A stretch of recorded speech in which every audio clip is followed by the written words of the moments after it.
हिंदू धर्माच्या कुलदैवताची पवित्रता भंग करणं, तिथं नंदीच्या अंगावरती बसणं, नंदी देवाच्या अंगावरती बसणं, नंदी देवाच्या पाठीमागच्या बाजूला बसणं, पॅन्टीची चैन खोलणं, ते अश्लीलता केल्यासारखं तिथं करणं, हे 100% शोधून काढलं पाहिजे.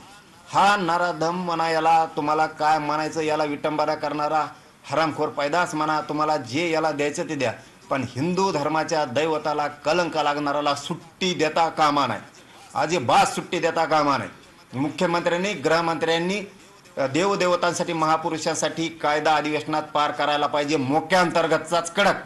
त्यावेळेला दारू पिलेले होते तुम्ही का कसं? नाही दारू नव्हतं असं, तसं वाटतंच, तसंच ते तसलंच वाटतं ते म्हणलं. दारू पिलवानी वाटतं तसं ते. हो, नशा म्हणजे दारू जास्त पिल्याने मी ते त्यांचा फळप्रसाद घेतला. दारू कोणाचा? ते त्यांचा प्रसाद म्हणून. म्हणजे महादेवाचा प्रसाद म्हणून तुम्ही थोडीशी दारू पिली होती? व्यसन म्हणून नाही पिले दारू, प्रसाद म्हणून पिली. हो.